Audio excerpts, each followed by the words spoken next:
Okay, so now we'll discuss the Bluetooth layer. Okay, so there is a it is a the diagram for the Bluetooth layers. Okay, so in this uh, the last layer we have to call as it is a radio layer, that is the equivalent to the physical layer. Okay, and next one is a baseband layer. Okay, so that is the equivalent to the MAC layer.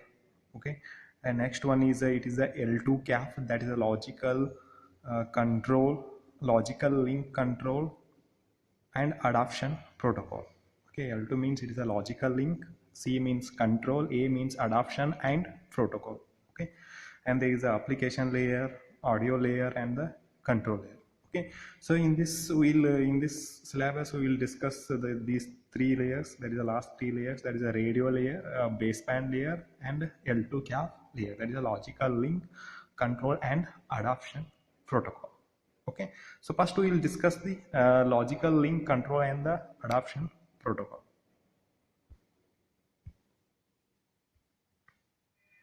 Okay, so first we will discuss the logical link control and adoption protocol. Okay, so this is already told that it is equivalent to the logical link control.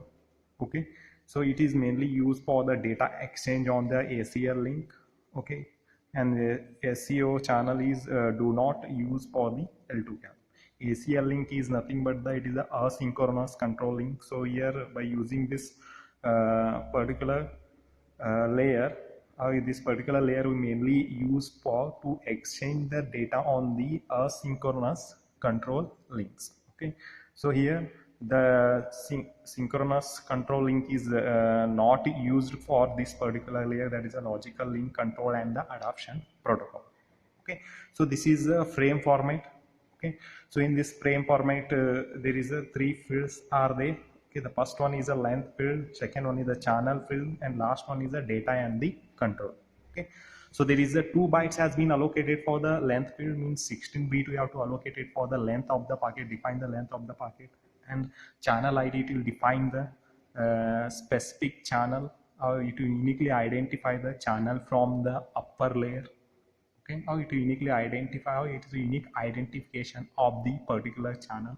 Okay, so for through that channel data has been transferred. Okay, so for that we need to allocate a 2 bytes, that is a 16 bits we need to allocate that particular channel to uniquely identify. Okay, and next we have to use 65,535 bytes for the data, actual data. Okay, so that much amount of data we can transfer through this particular frame. Okay, three field, one is the length, 2 bytes, 16 bit we have to allocate, channel ID. Here also we can allocate the 16 bits or the 2 bytes for the uniquely identify the each channel. And for the data purpose, the size of the data is, that is 65,535 bytes. Okay, so this is a packet, that is a L2 CAF packet format. Okay, that the packet that will come from the application layer. Okay, so that is that layer which is come from the application layer to the L2 CAF layer. Okay, the format of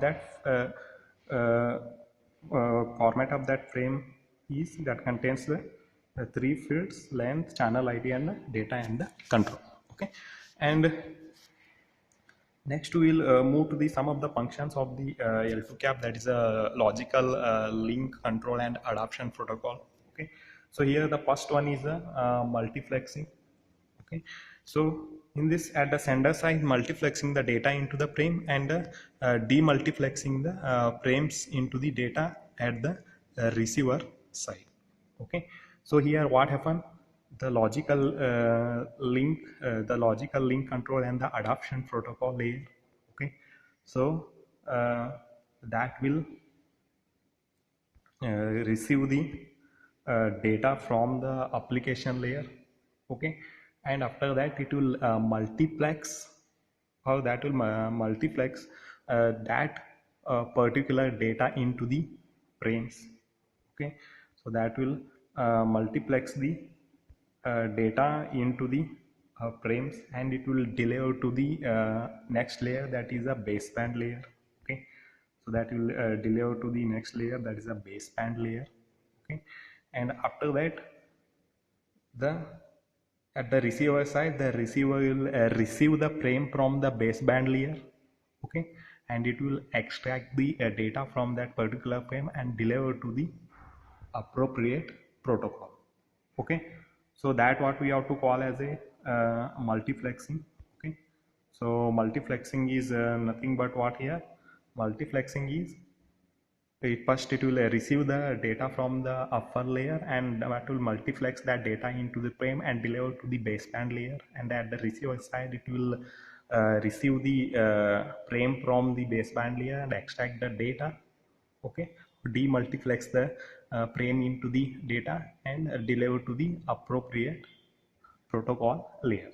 Okay, so that is the multiplexing. And the second one is the segmentation and the reassembly. Okay, so the first point is the maximum size of the payload field is in the baseband layer is, that is 2774 bits or the 343 bytes. Okay, so that is a that much amount of data can be handled by the baseband layer. Okay, the maximum size of the payload field in the baseband layer is, that is a 2774 bits or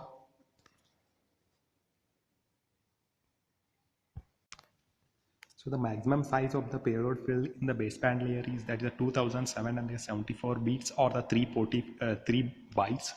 Okay, so here whatever the data which will come from the okay, the data which is can be handled by the particular baseband layer, the size of that data will be 343 bytes or the 2774 bits. That data only the baseband layer can be handled. That much size of the data can be handled by the baseband layer. Okay, but here what happened, the application layer sometimes need to send a data packet that can be up to 65,535 bytes.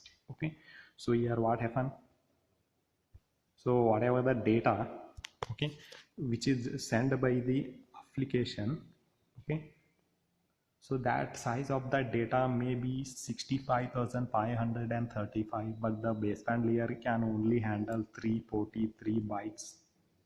Okay, then then how we can reduce that size of the data? Okay, so that's why the middle layer we have to call as a L2 cap, that is a logical link control and adaptation protocol. It will do the segmentation, means it will divide the message into the segments, larger size of the message divide into the segments. Okay, and also it will add some extra information. Okay, the extra information means it add the location of the segment in the packet. Okay, so whenever the receiver receive that particular segments, then it can, by using that information, it can easily reassemble those segments to form the original packet. Okay, like a sequence number, it will assign the sequence number. Based on that sequence number, the receiver can easily reassemble the segment at the receiver side to form the original packet. Okay, so that's why here what happened, the L2 cap segments the packet at the source and reassemble at the destination. Okay, so these are the what we have to call as segmentation and the reassembly. Segmentation and the reassembly is nothing but what here, baseband layer can only able to handle 343 bytes, but sometimes the application layer had sends the data packet up to the size 65,535 bytes. Okay, but the baseband layer cannot able to handle the data that much of size. So that's why the L2 cap, that's a logical link control and adaptation protocol, it will segment the data, means it divides the larger data into the smaller segments. Okay, and also add some extra information like a location of the segment in the original packet, okay, like a sequence number. Okay, so based on that information, the receiver can easily reassemble the segment to form the correct packet. Okay, so that purpose we have to use the L2 cap, that is the segmentation and the reassembly. And next one is the quality of service. Okay, so here the quality of service is nothing but it is one type of a technology. Okay, so by using that technology, it will handle the traffic in the it will manage the data traffic over the network. Okay, So how, by using those technology, it will manage the data over the traffic, and also it will reduce the latency or the delay over the particular network. Okay, means this quality of service is nothing but they define how to handle the network resources efficiently. Okay, so here what happen, it will do it will do its best under the circumstances, means the logical link control and adoption protocol doesn't define the any quality of service here. Okay, doesn't it define the any specific quality of service, how to handle the network resources, how to reduce the delay, how to reduce the latency. It doesn't define the any specific definition for that. Okay, it only do the best under the circumstances. Okay, that what we have to call as a best effort service that has been defined by the logical link control and adoption protocol, but it doesn't define the any quality of service. Okay, next one is a group management. Okay, so here group management is nothing but group of station is managed by using the multicast address. Okay, you already saw in the Piconet. There is a maximum 8 station. One is the primary, remaining are the secondary. Okay, how to handle those secondary stations? Okay, one is a primary station and the remaining 7 are the secondary station. How to handle those all the secondary station? By using the multicast address. Multicast address is the one unique identifier, the logical identifier for the group of devices in the network, or the group of clients in the network. Okay, can take that particular Piconet network. Okay, so there is a 7 secondary stations are present. Okay, how to handle those group of 7 secondary station? By using this multicast address. Okay, so there's a multicast address is the one unique address that identify the group of secondary station in the Piconet network. Okay, so by using that multicast address, the primary device will send the message to the all the 7 secondary station. Okay, that primary device will send the message to the multicast address. So multicast address automatically send the message to the all the 7 secondaries. Okay, that is a broadcasting the message. Okay, so that's why we have to call as a multicast address. Multicast address is nothing but it is a logical identifier for the group of clients over in the network. In the Piconet, it will be group of secondary in the network. So that group of secondary devices, that is 7 secondary devices, uniquely identified by using the multicast address. Okay, so that's what we have to call as a group management. Okay, so these are the functions of the L2 cap. Okay, there is a logical link control and the adoption. Okay, there is the first one is a multiplexing. There is multiplexing the data into the frame and demultiplexing the frame into the data. Segmentation, dividing the larger data into the smaller segments. Okay, and also add some additional information like a location of the segments in the original packet. Okay, the quality of service. So the L2 cap doesn't define the any specific quality of the service, but it perform the best under the circumstances. That what we have to call as the best effort service. Group management, it may nothing but it will group the secondary stations in the Piconet by using the multicast address. Multicast address uniquely define the group of clients over the network. Okay, so these are the functions. Okay, and next we move to the second layer, that is a baseband layer. Okay, so what is the baseband layer? So in this first point is the primary and secondary station communicated with each other by using the TDMA methods. Okay, so here this baseband layer will use the one access method, what we have to call as a, that is a TDMA, time division multiple access method. Okay, by using that method, both primary and secondary device will communicate with each other. TDMA means it is a time slot has been allocated between the primary and the secondary device. So by using those time slots, within those time slots, the primary and secondary device will communicate. Okay, and here the length of the each time slot will be the 625 microsecond. Time is allocated for the E slot, the time will be 625 microseconds. Okay. The communication is only between the primary and the secondary. Okay. Secondary cannot communicate directly with the any other. So there is a communication has been happening between the primary and the secondary, not between the secondary stations. Okay. In the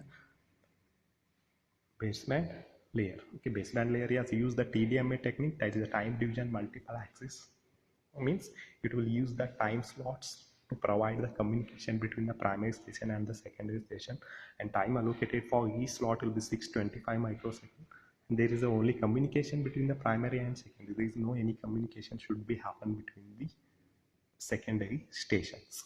Okay, so in this baseband layer we will discuss the TDMA links and the frame format. First we will discuss the TDMA. Okay, so TDMA is nothing but here, that is a TDD. TDMA means it is a time division duplex time division multiplier axis. TDD means time division duplex, and time division multiple axis is a kind of half duplex communication. Means the whatever the communication between the primary and the secondary device, that is a half duplex communication. Means both devices are communicate but not at the same time. Like you can say a walkie-talkie, already we have discussed in the past module. Walkie-talkie is one of the example for the half duplex. Okay, and the next is the communication for each direction use the different hops. Okay, so primary to secondary it will the different hops, means it will the different frequency. Okay, from secondary to the primary communication it will the different frequency, that's a different hop. Okay, so here there's a two types of communication. One is a single secondary communication and multiple secondary communication. Okay, so in this single secondary communication is nothing but that there is only one primary station and one secondary station. That what we have to call as a single secondary communication. Okay, so here the primary station has used the even number of slots to send the data to the secondary device, like it even number of slots, that is a 0, 1, 0, 2, 3, 2, 4. These are the even number of slots the primary station is used to send the data to the secondary stations. Okay, then there is a response from the secondary station. So for the response from the secondary station, it use the odd number slots like a 1, 3, 5. Okay, these slots is used by the secondary station to send the response back to the primary station. Okay, so here we will discuss here diagram is there. Okay. So there is a primary, secondary, there is a one primary device and one secondary station. Okay, so here the primary in the first slot means in the slot 0. Okay, in the slot 0, that is a even slot. So in that slot the primary station will send the data or the frame to the secondary device. Okay, and in the next slot the secondary device send the response to the primary station through the odd number slot. Okay, so again in the next even slot, that is a 2. Okay, the primary will send the frame to the secondary. Okay, and in the next odd number slot the secondary will send the frame to the primary station. Means here secondary station will use the odd number slot and primary devices or the use the even number of slots. Okay, so here the 625 microsecond has been allocated for the each slot. So among that 366 microsecond is used for the data communication. Okay, to provide the to transmit the data between the primary and the secondary. For that there is a 366 microsecond we have to use. Okay, and the remaining time we have to use for to allocate the frequency for that particular communication, and also we have to add the some control information to handle the errors in the particular frame or to control the flow between the primary and the secondary device. Okay, 625 is there, but among that 366 microsecond we have to only use for the data communication. Okay, so this is a single secondary communication. And next is multiple secondary communication. Okay, so here the primary uses the even number slots and secondary sends the next odd number slot if packet in previous slot was addressed to it. Okay, multiple secondary communication means there is only one primary station and multiple secondary devices are present. Okay, so in this also the primary has used the even number of slots to send the data, and secondary station has used the odd number of slots to send the response back to the primary station. But how we can identify which secondary station can send the response through the next odd number slot to the primary station? Okay, so we'll discuss through the diagram here. Okay, so here what happened, to secondary device. Okay, so here there is a two secondary device, secondary one, secondary two, and one primary device. So that is an example for the multiple secondary communication. Okay, so here in the slot 0, okay, in the slot 0, that is a f0. Okay, that is a nothing but the frequency value, that is a 0 slot. Okay, so in the 0 slot, that is a even slot, so in that slot the primary station will send the data of the frame to the secondary one here. Okay, so here that will indicate that it will send the frame to the secondary one. Okay, so in the next slot, that is the slot 1. Okay, that is the odd number slot. So here the secondary one will send the response back to the primary device. Why? Because why secondary one will send the response, why not the secondary 2 here? Okay, because whatever the previous frame is there, that has been addressing the secondary 1 station, means it will contains the particular frame has been contains the address of the secondary 1. Okay, or the primary has sent the data to the secondary one, that's why the secondary one has sent the response back to the primary in the next odd number slots, because the particular frame which is coming from the whatever the previous frame which is coming from the primary, that has contains the address of the secondary one, that's why the secondary one send the address back to the send the response back to the primary station through the next odd number slot. Okay, and in the next even slot, what happened, the slot 1. Okay, the slot 1, here the primary station will send the frame to the secondary 2. So in the next odd number slot, that is a 3. Okay, so in that slot the secondary is 2 will deliver the data of the response back to the primary station. Why secondary 2, why not secondary 1 has delivered the response to the primary device here? So whatever the previous frame is there, that has contains the address of the secondary 2. Okay, that's why the secondary 2 has been sent the response back to the primary station. Okay, so in this way we have to handle the multi secondary communication. Okay, so that they have mentioned here.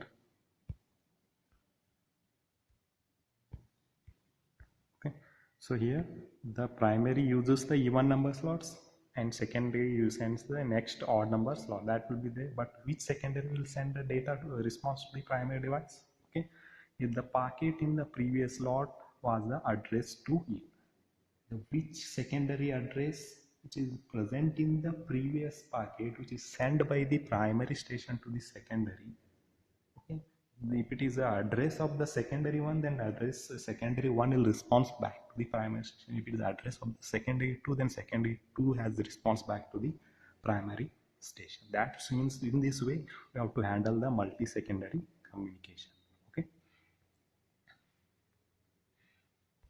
so that is a what difference between the single secondary communication and the multi-secondary. Single secondary means there is only one primary station, one secondary station, and multiple secondary communication means one primary and multiple secondary stations.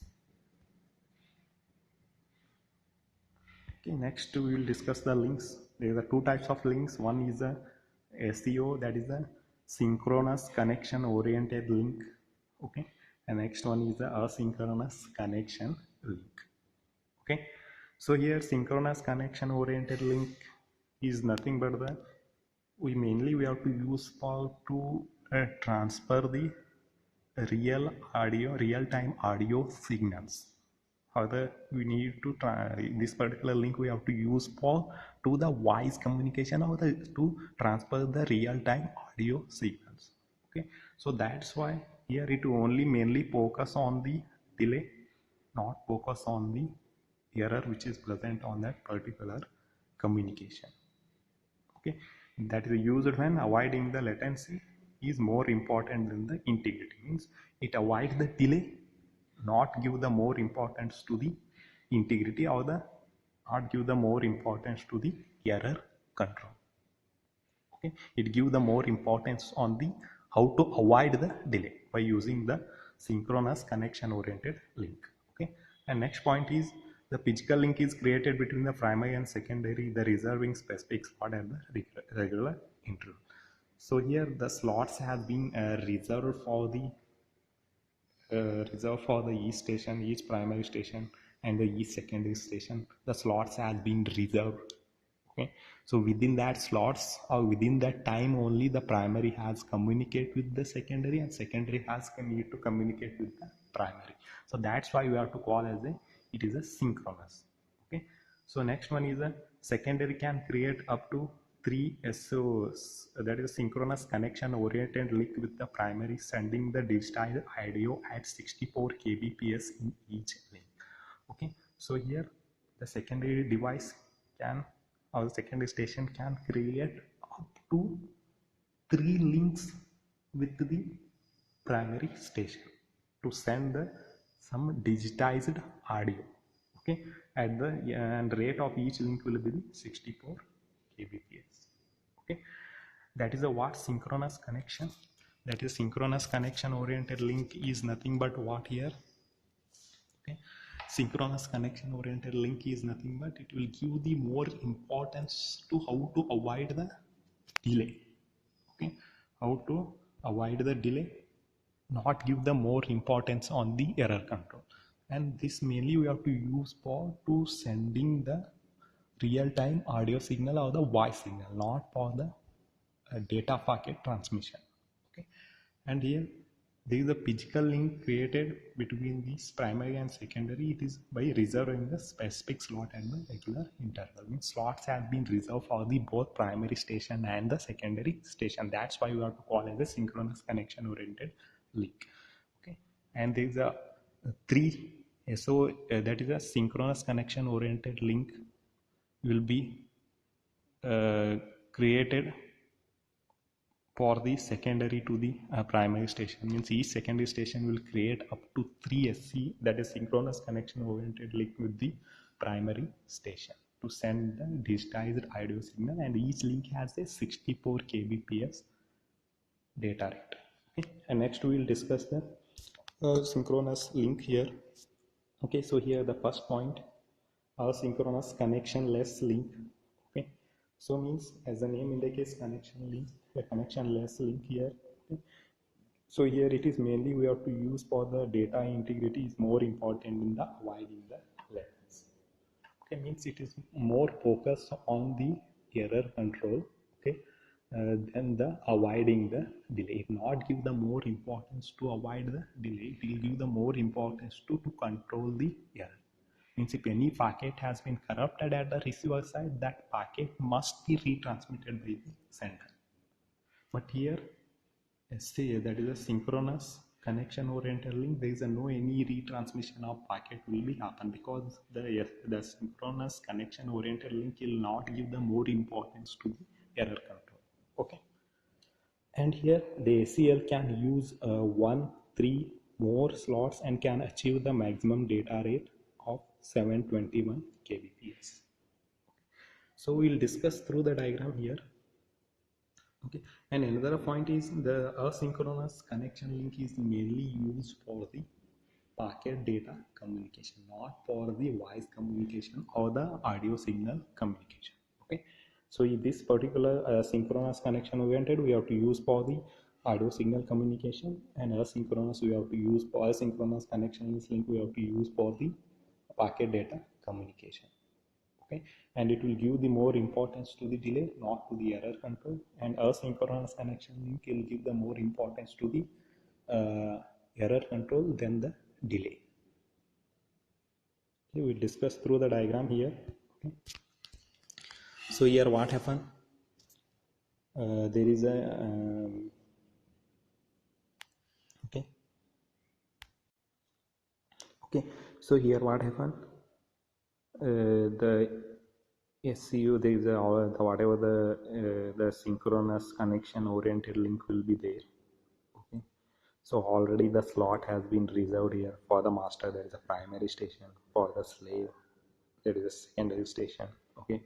So there is a every 6 slot used for the synchronous connection oriented link between the master and slave here. Okay. So the every 6 slot we have to use for the synchronous connection oriented link between the master and slave. Okay.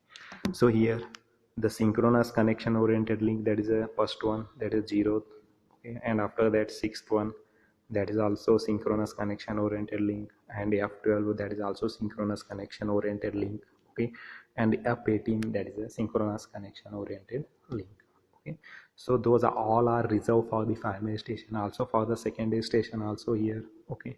The F1, that is a first time slot, that is also reserved for the secondary, that is slave 1. Okay. And F7, that is reserved for the secondary, that is a F3, F13, F19, these all are reserved for the secondary station. So that's why the reserve slots can be allocated by the synchronous connection oriented link. Okay. And the remaining are the ACL link here. Okay. So here what happened in the synchronous connection oriented link here? Okay. One slot has been used for sending the data from the primary station to the secondary station. Okay. So in the response back, the secondary station is also using the one time slot to send the response back to the sender. Okay, means here data rates are same here. One slot. Okay. So here the one slot, in the one slot, the primary will sending the data to the secondary. Okay. And by using the another slot, the secondary will replying the response to the primary station. Means here data rates are same because the one slot has been using, so that's why data rate has been same. Okay, that's why we have to call as a synchronous connection oriented link. Okay. And next one is the ACL link here, mainly used for the data packet communication and more focus on the error control here. Okay. So you can see here this particular slot, this ACL frame or the ACL data packet has it is a combination of 3 slots here. Okay, 1 2. Okay, it is a combination of 3 slots. Okay. It's a 1 and 2. Okay, so it is a combination of 3 slots. One packet has combination of one packet and can be transmitted through the 3 slots. Okay, but for that response from the secondary will be only through the one slot. Means primary station using the 3 slot to send the data to the secondary, but secondary has using only one slot to send the response back to the primary station. Means data rate has been different. That's why you have to call as a asynchronous connectionless link. There is also some symmetric or the synchronous connection will be there. You can take this one here, it is only using the ACL as only using the one slot to send the data to the secondary, and secondary is also using the one slot to send the response back to the primary. So that is a synchronous, that is also will be the both synchronous and asynchronous transmission will be performed at the ACL. So that is a what difference between the second that is a synchronous connection oriented link and asynchronous connectionless link. The synchronous connection oriented link, it is nothing but the data rates are different in some time, and sometime the data rates are same. So that's why the asynchronous connectionless link is both synchronous and the asynchronous communication between the primary and the secondary. But synchronous connection oriented link it is a provide the synchronous communication between the primary and the secondary. Okay. So that's why they have told here.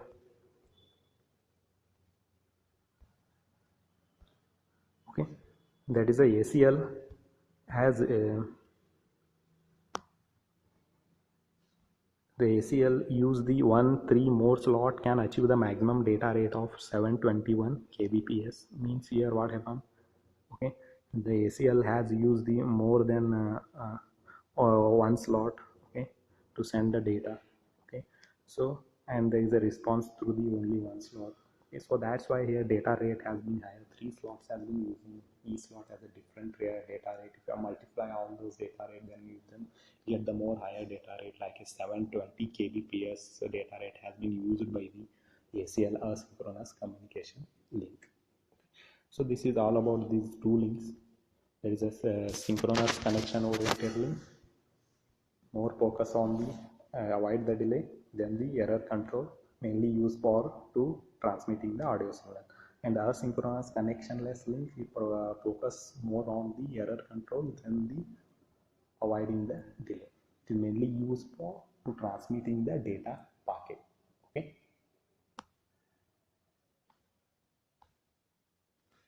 So next we will discuss the frame format here. Okay, so in this frame format, the first field is access code, that is a 72-bit access code.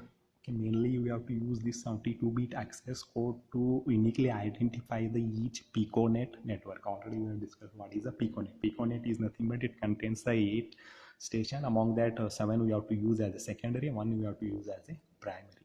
Okay, so by using that 72-bit we can uniquely identify the Piconet network. And next one is the header. It is a 54-bit header. Okay, so in that 54-bit we have to use the 3 patterns. Each pattern has we have to use the 3 header patterns. Okay, each header pattern has a 18-bit. Okay, so that is a, we see what will be contained in the each 18-bit header. Okay, we divide that 54-bit header into the 18-bit headers. Okay, each header has each 3 headers has been identical here. Okay, so we need to know what will be contains in the each header section. Okay, the first one is the address. Here we have to use the 3-bit to define the address of the secondary station. Okay, 3 means here we have to use the 2 raised to 3 means 8. Okay, 8 address we have to use for the secondary here. Okay, but here there is only 7 secondaries are present. Okay, means 1 to 7 we have to use for, okay, for to identify uniquely each secondary station. Okay, and 0 we have to use for the broadcasting. So if you use the 0 address, then primary will send the data to the all the secondary. That what we have to call as a broadcasting. If 0 address is there, then we have to use the broadcasting. And 1 to 7 is you have to want, if primary want to send the data to the each particular, or you want to send a particular secondary station, then we have to use the 1 to 7 address. Okay, so that's why 3-bit we have to use for the address, and 4-bit we have to use for the, okay, the 4-bit we have to use for type, what type of a data which is present in the packet. Okay, that we have to use a 4-bit. And here 1-bit we have to use for the F. F means flow control.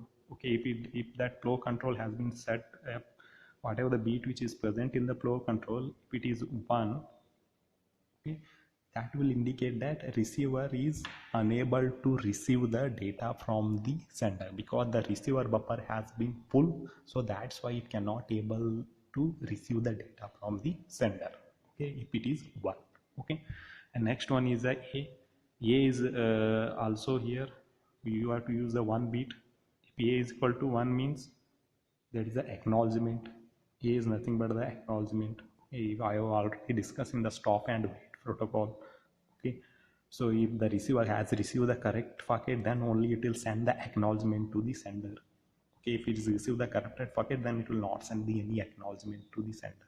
Then if it is not send the any acknowledgement, then the bit will be 0. If it is 1 means the receiver will send the acknowledgement to the sender. Okay, and next S is nothing but it is a sequence number. Okay, you need to set that bit equal to 1. Okay, so what happened, the sequence number we already discussed in the stop and wait protocol. To sequence number we have to use for to identify the duplicate packets. Okay, for that purpose we have to use the sequence numbers that will assign to the each frame. Okay, so that's why one bit field we have to use for to represent the sequence number, and one bit we have to use for the acknowledgement, and one bit we have to use for the flow control. And next one is the HES is nothing but the header error correction. Okay, it will identify the errors in the each header section. So there is a 3 header section, each header section has a 18 bit, so that's why 3 into 18 means it is a 54 bit header section total. To identify the error in the each header section, we have to use the last field, that is a 8 bit header error correction field we have to use for to identify the error in the each header section. Okay, how it can identify? By using the checksum. Okay, so by using the checksum it will identify the error in the each header section. Okay, so these are the fields which are used in the header section. There is a 54-bit header section that will divide it into the 3 18-bit header section, and each header section has contains the address of the secondary station, and type of the data in the particular frame, and F is the flow control, A is the acknowledgement, S is the sequence number, HES is nothing but the you have to use for header error correction, means to identify the errors in the each header section. For that we have to use the checksum. Okay, and next one is the payload here. Okay, payload is nothing but it defines the what is the size of the data we have to transmit through this particular frame. Okay, so here, so different time slots are different types of frames are present here. 1 slot frame, 3 slot frame, 5 slot frame. Okay, we already discussed 1 slot means it is only using the 1 slot to send the whole frame. If you are using the 3 slot to send the whole frame, if you want to send the frame through the 5 slot, that whole frame has required 5 slot to send to the secondary station. Okay, that what we have to call as a 5 slot frame. Okay, so more data will be present in the 5 slot frame. It is already, that is a 240 bit has been transmitted to the 1 slot frame, and 1490 beats we have to send through the 3 slot frame, and 2740 you need to send through the 5 slot frame. So the maximum size will be the 5 slot frame. Okay, so that's why here the payload size will be the 2740 bits. That's nothing but the value of the n, and that's nothing but the size of the data field in this particular frame. Okay, so that will define the frame. There is a fields access code uniquely identify the Piconet network. Header section 54 bits. So there is a divided into the 3 18-bit header sections. There is a different fields are present in the each header section, and last one is a payload, the size of the data field in the frame. Okay, so there is a different types of frames. Okay, 1 slot frame, 3 slot frame, 5 slot. So 240 bits we have to use for the 1 slot frame, 1490 we have to use for the 3 slot frame, and 2740 bits we have to use for the 5 slot frame. So this will be maximum one. So that's nothing but the size of the data field. That's the 2740 bit is the size of the field. Okay, so this is all about the frame format. Next we'll discuss the last layer. Okay, so here last layer is the radio layer. Okay, so in this radio layer is nothing but the Bluetooth has used the low power radio use to connect with the other device. Okay, here the Bluetooth device has used the low power radio use signal to send the signal to the to send the data to the other device or other station through the radio waves. Primary and the secondary, how the communication will be happening here through the radio waves. That's a low power radio waves. Okay, that only covers the 10 meter range. Okay, so whatever the communication will be happen between the primary and secondary, that will be through the radio waves. Okay, that only cover the 10 meter distance. Okay, and the bandwidth of those radio waves will be the 2.4 gigahertz. Okay, and that has been divided into the 79 channels, and each channel will be the 1 megahertz. hertz. Okay, that is nothing but the bandwidth of the radio waves. So the Bluetooth has used that bandwidth to perform the communication between the device. That is a 2.4 gigahertz divided into 79 channels, and each channel has a 1 megahertz. Okay, and next one is there is a FHSS. We have already discussed this.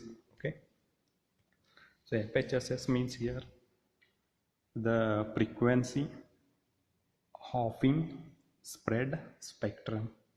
Okay, we already discussed in the previous module what is the frequency hopping spread spectrum. It is mainly we have to use for to spread the bandwidth of the channel. Why you need to spread the bandwidth of the channel?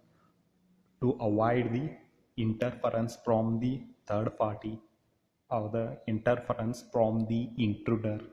Okay, so that's why you need to spread the bandwidth. That bandwidth is acts as the envelope or the cover for your data that will protect the data from the third party. Okay, so here also the Bluetooth uses the frequency hopping spread spectrum method in the physical layer to avoid the interference from the other device and the other network. Okay, and next point is a Bluetooth of 1600 times per second. Okay, so what is the meaning of 16 times per second? Bluetooth of 1600 times per second means here already discussed the frequency hopping spread spectrum. There in that there is a hopping field will be there, and each hopping field we have to using one carrier frequency to modulate the signals. Okay, so here in this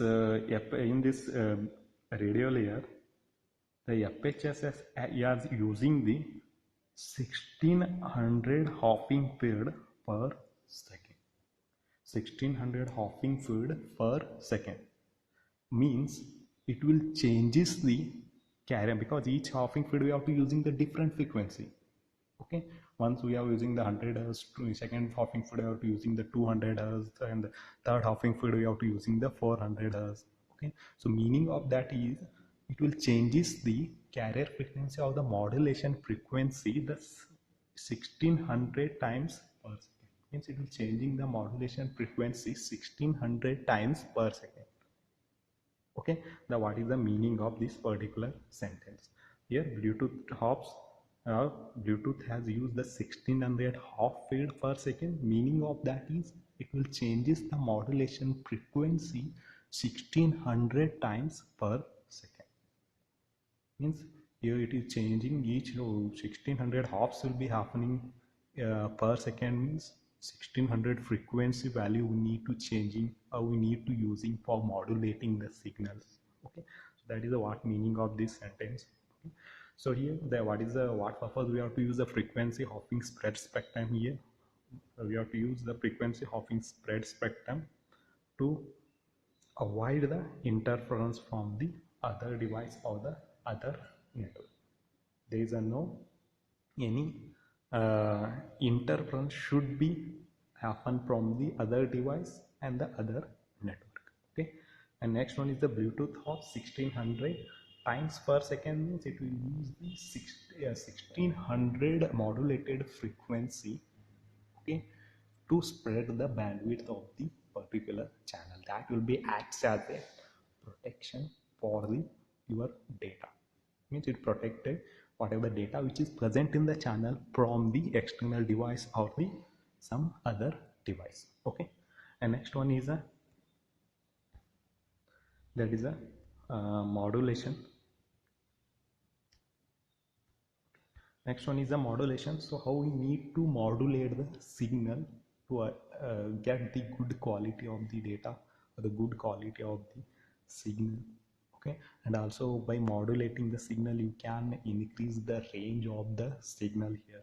Okay, so here to transfer the beat to the signal, Bluetooth uses the sophisticated version of the frequency shift keying, that what we are to call as a GFSK, means the FSK with the Gaussian bandwidth filtering. Okay, so we already know the frequency shift keying. Okay, so whenever we are using the frequency shift keying for modulating the signals or to converting the digital beats to the signals, then you only need to change the frequency of the signal and phase and amplitude remain constant. Okay, so here also they are using the frequency shift keying a modulation technique, okay, to modulate the signals, okay, along with the Gaussian bandwidth filtering. So that's why we have to call it as a GFSK. GFSK we have to use for to modulating the signal, means to convert the digital data into the signals. Okay, so yeah, how it will modulate here. Okay, we already know the frequency shift keying. In that we have to using the 2 carrier frequency we will use. Okay, so the beat 1 can be represented by the 1 carrier frequency and 0 can be represented by using the another carrier frequency. Here also the 1 can be represented by the frequency which are below the carrier frequency. Okay, sorry, it is 1 can be represented by the frequency which is above the carrier frequency. Okay, and 0 can be represented by the frequency that is below the carrier frequency. Whatever the below the carrier frequencies are there, that frequencies we have to use to represent the beat 0, and whatever the frequency which are above the carrier frequency, that we have to use to represent the beat 1. Okay, so in this way we need to modulate the signal here. Okay, and how to calculate the frequencies for the carrier frequency for the each signal here by using this particular formula. Fc is equal to 2402 plus n. Okay, so 2402 is nothing but it is a frequency of the first channel. Okay, so second frequency of the second channel will be 2403. Okay, and the frequency of the third channel will be 2404. Okay, so that's why you have to use the n here. The n value will be 0, 1, 2, 3, 4, 78. Okay, first will be 2402, next channel frequency carrier frequency will be 2403, and next channel carrier frequency will be 2404. Okay, so this, by using this formula we need to calculate the frequency for the each channel in the megahertz. Okay, so that's why you have to using the modulation. Okay, so that is the what about the radio layer here. Okay, so the radio layer means here the radio layer is nothing but the Bluetooth has used the radios to provide the communication between the primary station and the secondary station. So that will only cover the 10-meter size. Okay, so the bandwidth of the radio is as 2.4 gigahertz bandwidth. Okay, that has been used by the Bluetooth. Okay, that has been divided into 79 channels, each of 1 megahertz. Okay, so to protect from the other device, it will use the frequency hopping spread spectrum. By using the frequency hopping spread spectrum, it avoids the interference, middle interference from the other device and the other network. And it uses the 1600 hops per second, means it will changes the modulation frequency 1600 times per second. Okay, so by using those 1600 frequency, it will increase the bandwidth of the channel. That will be acts as a protection cover for your data. Okay, and next one is a modulation to increase the range of the signal.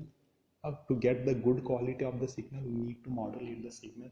So by how we need to modulate, by you have to use the FSK frequency shift key along with the Gaussian bandwidth filter. Okay, so here 0 can be represented by the frequency which are below the carrier frequency, and 1 can be represented by the frequency which are above the carrier frequency. Okay, how we need to calculate the carrier frequencies for the each channel, that the Fc equal to 2402 plus n. 2402 is nothing but the frequency of the first channel, and 2403 is the frequency of the next channel, 2404 is the frequency of the third channel. So that's why here the n value is nothing but the 0, 1, 2, 3, 4. Okay, that is how we need to calculate the frequency for the each channel. Okay, so this will complete the Bluetooth layers, 3 layers. First one is a L2 CAP, that is a logical link, control and adoption protocol, that is the first layer. There is a different function, multiplexing, segment and reassembly, quality of a service, and group management. That is the functions of the L2 CAP. Next one is the baseband layer. Okay, so in the baseband layer, we have to use the TDMA, time division multiple access, to provide the communication between the primary and the secondary station. And next we will discuss the link. There is a two types of a link. One will be the SCO, that is a synchronous connection oriented link, mainly used for the audio signals. ACL, that is a asynchronous connection oriented link, mainly used for to transmitting the data packets. Okay, and next one is we have to discuss the frame format. Okay, that is a we have to discuss the frame format. So in that we have to discuss the some of the fields that field, some of the field initially identify the Piconet network header section, payload section. In the header section there is again some fields are present, type section, okay, flow control, acknowledgement, and the sequence number, header error correction, okay, and address section, and the last one is the payload section. So that will be form the one frame. Okay, and after that we have to discuss the last layer, that is a radio layer. The radio is we have to use Bluetooth has used the radio to provide the communication between the primary and the secondary. The bandwidth we have to discuss 2.4 gigahertz, and frequency offering spread spectrum where the Bluetooth has used the frequency offering spread spectrum to avoid the interference from the other network, and the Bluetooth has used the modulation to modulate the signal.